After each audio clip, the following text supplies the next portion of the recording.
Gloire à Dieu, Amen. Gloire à Dieu. Je salue les frères et les sœurs, Amen. Je dis merci au Seigneur et lui témoigner ma reconnaissance, Amen. Le témoignage, ce n'est pas seulement des choses vécues, mais c'est aussi la connaissance, Amen. La connaissance, c'est aussi le témoignage de ce qu'on a appris.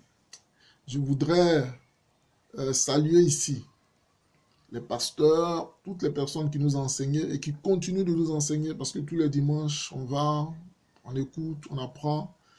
Et c'est une manière, comme je l'ai dit tantôt, de témoigner que ce qu'ils nous disent, amen, reste comme un souvenir dans nos têtes. Et on travaille aussi à la maison pour pouvoir, n'est-ce pas, montrer que leur sacrifice n'est pas vain. Comme la Bible dit, il y a plus de mérite à donner qu'à recevoir. Amen. Nous avons reçu longtemps des pasteurs. Aujourd'hui, on veut aussi donner. Donc, on va continuer de recevoir d'eux et on va aussi donner. Comme ça, la chaîne, amen, va continuer. Le canal sera fluide.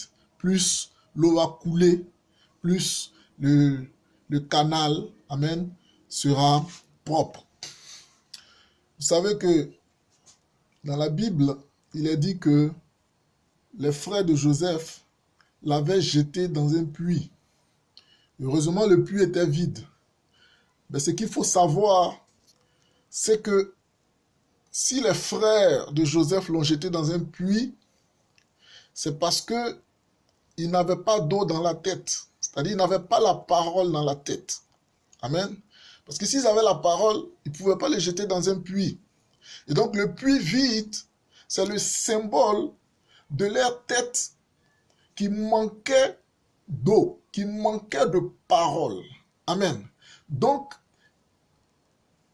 pour combler, amen, cette parole qui leur manquait là, il leur fallait Joseph. Ils n'ont pas compris. Ils ont pris Joseph, qui était leur eau, et ils l'ont mis dans un puits vide. Amen. Et finalement, qu'est-ce qui s'est passé? Ils se sont dépouillés eux-mêmes. Amen. Ils ont pris l'eau qui était avec eux et ils l'ont mis dans un puits vide. Pourquoi? Parce que eux-mêmes, ils n'avaient rien dans la tête. Ils n'avaient pas la parole dans la tête. Ils n'avaient pas l'Esprit de Dieu dans leur tête. Amen. Donc, ils se sont libérés de la seule source d'eau, de la seule personne, amen, qui s'accrochait à Jacob pour recevoir la parole. Amen. Et en se séparant de lui, amen, ils ont fait partie la richesse en Égypte. Gloire à Dieu. Et cela vient, n'est-ce pas, nous expliquer que nous vivons aujourd'hui dans un monde, amen, subversif. C'est-à-dire qu'on plébiscite ce qui est négatif. Amen. Il y a des personnes qui sont fières d'appartenir à un groupuscule de nazis. Il y a des personnes qui sont fières d'appartenir à un petit gang. Pourquoi? Parce qu'ils extorquent des personnes, ils extorquent des gens, et à cause du peu qu'ils gagnent, peut-être même qu'ils arrivent à acheter une maison ou une voiture, amen, ils se vantent de cela. Ils ont des fans, amen. Parce qu'ils arrivent à s'enrichir par le mal, ils s'en inventent. Amen. Donc, il y a une inversion des valeurs. Aujourd'hui, il est plus mauvais d'être bon que d'être méchant. Amen. La Bible dit que c'est le méchant qui prospère et le bon mendie son pain.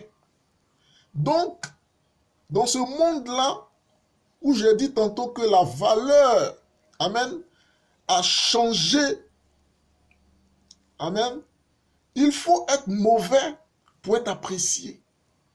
Quand tu es bon, tu es mal vu.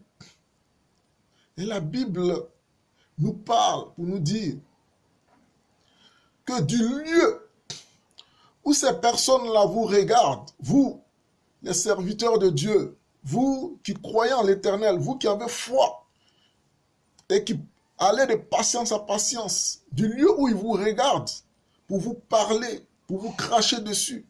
Amen. De ce lieu-là, si vous avez la patience, de ce lieu-là, vous regarderez et vous ne les verrez plus. Parce qu'ils auraient disparu. Amen. La Bible ne dit pas qu'ils auraient changé de plan. Ils auraient changé, n'est-ce pas, de degré. Ils auraient changé d'altitude. Non. Ils auront disparu. Et toi, de qui ils se moquent, tu seras à leur place demain. Amen. Que Dieu te bénisse. Comprends cette parole.